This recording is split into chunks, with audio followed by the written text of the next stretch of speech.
Affaire Amira Bouraoui, les gardes à vue se multiplient à Annaba. Encore des arrestations en lien avec l'affaire Amira Bouraoui.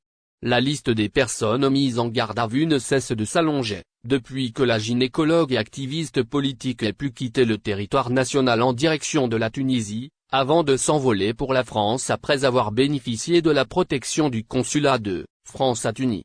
Selon le Comité national pour la libération des détenus d'opinion, les services de sécurité ont également arrêté l'universitaire Raouf Farah, le 14 février dernier chez lui. Son père et sa mère ont été interpellés également puis relâchés, en confisquant leur téléphone. Le père a été convoqué de nouveau hier, le 16 février 2023, au niveau de la brigade de la gendarmerie d'Al-Attab, à Annaba, et mis en garde à vue, indique le CNLD. Les deux hommes rallongent la liste des personnes arrêtées jusqu'à présent. Premier interpellé, Mustapha Benjama, journaliste et rédacteur en chef du journal Le Provincial, est maintenu en garde à vue depuis le 8 février 2023. Selon la même source, le chauffeur de taxi qui aurait conduit Amira Bouraoui d'Annaba en Tunisie est arrêté, également et placé en garde dans les locaux de la même brigade de la gendarmerie chargée d'instruire l'affaire. Arrêtés également, la maman d'Amira Bouraoui, Khadija Bouraoui, et son cousin, Yassine Bantaïb, sont toujours en garde à vue prolongée. L'affaire Amira Bouraoui brise l'entente entre la France, l'Algérie et la Tunisie. L'alliance anti-marocaine se fragilise. La nouvelle crise diplomatique algéro-française a donné naissance à une tension entre Alger et Tunis dont on peine à voiler. Ce dommage collatéral, non calculé par l'Hexagone, menace l'avenir du nouvel axe de Paris-Alger-Tunis qui agit contre les intérêts stratégiques du Maroc. Pour une fois, la France est en crise ouverte avec ses deux principaux partenaires maghrébins, le Maroc et l'Algérie. Les postes d'ambassadeurs respectifs des deux pays à Paris sont vacants. Rabat a mis officiellement fin aux fonctions de Mohamed Ben Chaabou dans sa qualité d'ambassadeur du Royaume en France. Quoique publié dans le bulletin officiel le 2 février 2023, cette décision a été officiellement actée le 19 janvier 2023, jour de l'adoption de la résolution du Parlement européen, critiquant la liberté d'expression et des médias au Maroc.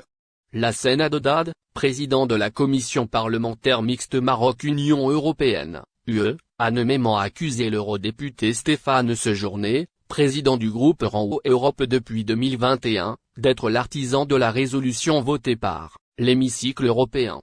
Près d'une semaine plus tard, mercredi 8 février précisément, la présidence algérienne a annoncé, dans un communiqué, que son ambassadeur à Paris, Saïd Moussi, a été rappelé à Alger pour consultation avec effet immédiat. Alger dit protester fermement contre l'exfiltration qualifiée de clandestine et d'illégale d'une ressortissante algérienne, Amira Bouraoui, vers la France. L'Algérie accuse la France d'avoir clandestinement exfiltré la militante franco-algérienne Amira Bouraoui, connue par ses positions critiques du pouvoir, de Tunis vers Lyon, le lundi 6 février. Dans une note officielle du ministère des Affaires étrangères, l'Algérie a protesté fermement contre l'exfiltration clandestine et illégale, par des personnels diplomatiques, consulaires et de sécurité, relevant de l'État français en Tunisie, d'une ressortissante algérienne dont la présence physique sur le territoire national est prescrite par la justice algérienne.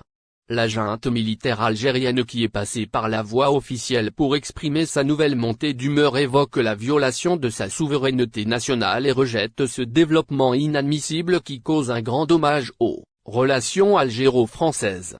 La militante Amira Bouraoui, condamnée à 2 ans de prison en mai 2021 pour atteinte à la personne du président de la République sans mandat de dépôt, a été arrêtée en Tunisie le 3 février 2023 alors qu'elle cherchait à se rendre en France.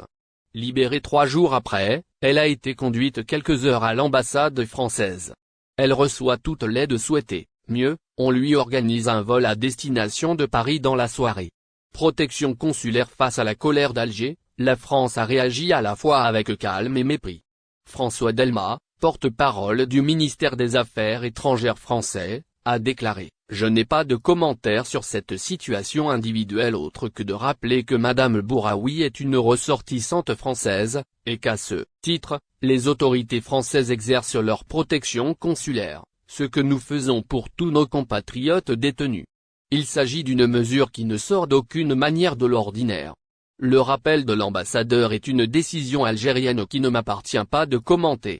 Mais pour notre part, nous entendons continuer à travailler à l'approfondissement de notre relation bilatérale, dans l'esprit de la déclaration d'Alger, pour un partenariat renouvelé, adopté par le président de la République et le président Tebboune le 27 août dernier. Des propos qui mettent fin pour l'heure à la lune de miel algéro-française, entamée à la suite de la visite d'Emmanuel Macron en Algérie en août 2022 et nourrie par l'annonce de la visite du président algérien, Abdelmadjid Tebboune, à titre de séjour pour les Algériens, une autre piste pour réguler l'immigration en France. La nouvelle loi de l'immigration en France continue toujours de faire du bruit. Entre ceux qui appellent à une régularisation rapide des travailleurs sans papier, et les autres qui crient haut et fort pour le durcissement de l'application des OQTF, la France se divise. Pour rappel, ce projet de loi fait état de nombreux axes, dont un est relatif à la création d'un titre de séjour métier en tension, mais aussi une autre carte de séjour dédiée au personnel de la santé. Et ce, notamment, pour pallier à la crise de la main-d'œuvre que connaît de nombreux secteurs d'activité en France.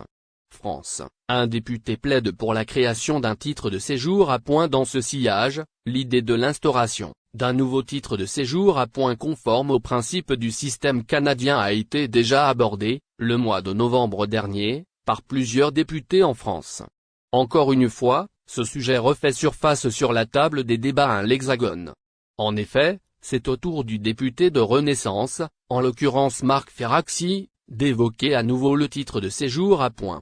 Selon ce dernier, au lieu de fixer des quotas prédéfinis par profession, créer un titre de séjour à points est une solution moins rigide pour assumer une immigration choisie et qualifiée. Marc Ferracci appelle à lancer le débat sur le profil des personnes autorisées à immigrer en France, et ne pas se concentrer seulement sur le nombre de ces immigrés. La proposition de Marc Ferracci comprend l'application de plusieurs critères, liés à un système de points pour l'octroi de titres de séjour, notamment ceux relatifs à l'appartenance à un secteur en tension, le diplôme du demandeur, son niveau de langue, la qualification du. La France abandonne le Maroc pour l'Algérie. La France se serait-elle éloignée du Maroc au profit de l'Algérie? C'est la question à laquelle nous tenterons d'apporter des éléments de réponse dans la suite de cette édition du 17 février 2023. N'oubliez pas, abonnez-vous à notre chaîne Olive News et activez les notifications pour recevoir nos publications en temps réel.